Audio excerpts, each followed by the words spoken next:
चलिए आज भारत के एक आम दिन की घटनाओं को सिर्फ खबरों की तरह नहीं, बल्कि एक कहानी की तरह देखते हैं। एक ऐसे देश की कहानी जो हर पल आगे बढ़ रहा है। तो सवाल यही है, जब 1 अरब से ज्यादा ख्वाहिशें एक साथ एक ही दिन में आकार लेती हैं, तो ये मिलकर आखिर क्या कहानी बुनती हैं? आइए इस कहानी को परत दर परत समझते हैं। तो हमारी कहानी की शुरुआत होती है ग्लोबल स्टेज से, जहां भारत अब सिर्फ एक प्लेयर नहीं है, बल्कि स्ट्रेटेजिक पार्टनरशिप्स के जरिए दुनिया में अपनी जगह को, अपनी भूमिका को और मजबूती से गढ़ रहा है। अब इस टेबल में जो चीज देखने वाली है ना, वो है इन पार्टनरशिप्स की रेंज। सोचिए, एक तरफ हम नीदरलैंड्स के साथ अपनी हजारों साल पुरानी विरासत सहेज रहे हैं, तो दूसरी तरफ फ्रांस के साथ मिलकर डिफेंस में आत्मनिर्भर बन रहे हैं, और जापान के साथ हम भविष्य की सबसे जरूरी टेक्नोलॉजी यानी सेमीकंडक्टर्स बना रहे हैं। ये दिखाता है कि भारत अपने अतीत, वर्तमान और भविष्य तीनों को एक साथ लेकर चल रहा है। और यही तो कमाल की बात है, जहां अतीत भविष्य से मिलता है। देखिए, लोथल प्रोजेक्ट सिर्फ एक म्यूजियम नहीं है, ये भारत के 5000 साल पुराने समुद्री इतिहास को एक मॉडर्न पार्टनरशिप के जरिए फिर से जिंदा करने की कोशिश है। ये वही जगह है जहां से कभी मेसोपोटामिया और मिस्र के साथ व्यापार होता था। और बात सिर्फ बिजनेस और टेक्नोलॉजी की नहीं है। ग्लोबल स्टेज पर भारत की भूमिका इससे कहीं ज्यादा बड़ी है। दोहा में करप्शन के खिलाफ इस बड़ी कॉन्फ्रेंस में भारत की मौजूदगी ये दिखाती है कि वो दुनिया की बड़ी समस्याओं को सुलझाने में भी एक जिम्मेदार पार्टनर है।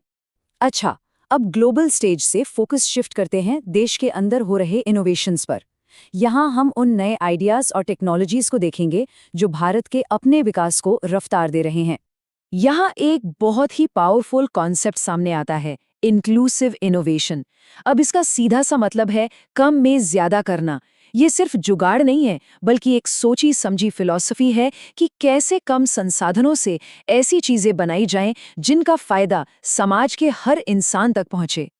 और इनोवेशन का एक और जबरदस्त उदाहरण है ये, पंजाब में भारत की पहली मेगावाट स्केल हाइड्रोकिनेटिक पावर परियोजना।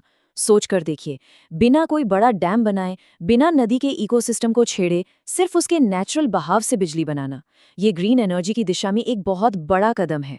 और देखिए, इनोवेशन सिर्फ टेक्नोलॉजी में नहीं, पॉलिसीज में भी हो रहा है।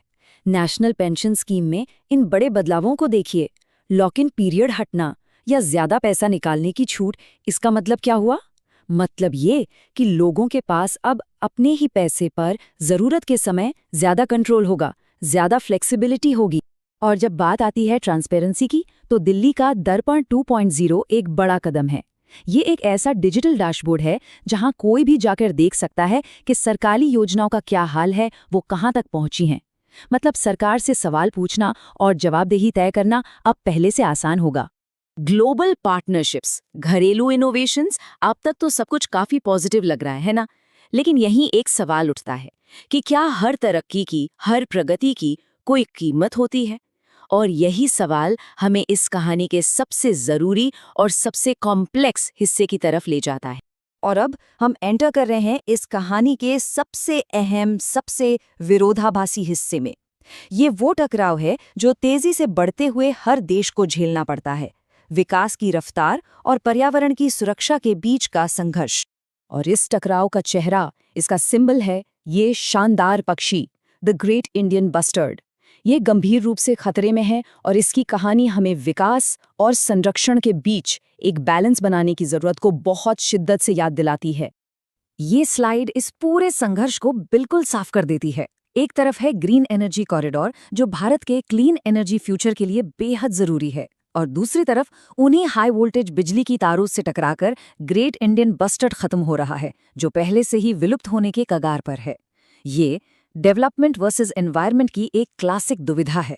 और सुप्रीम कोर्ट ने जो फैसला लिया है उसका स्केल देखिए, 14,753 स्क्वायर किलोमीटर्स। ये कोई छोटा मोटा आदेश नहीं है।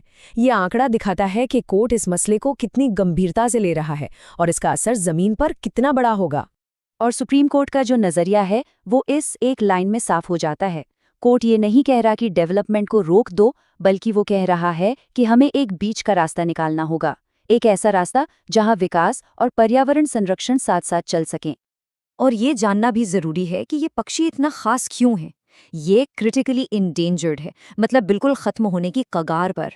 और भारत के कानून में इसे सबसे ऊंची सुरक्षा यानी शेड्यूल 1 प्रोटेक्शन मिली हुई है। तो ये सिर्फ एक पक्षी नहीं है, ये हमारे इकोसिस्टम की सेहत का एक बहुत बड़ा इंडिकेटर है।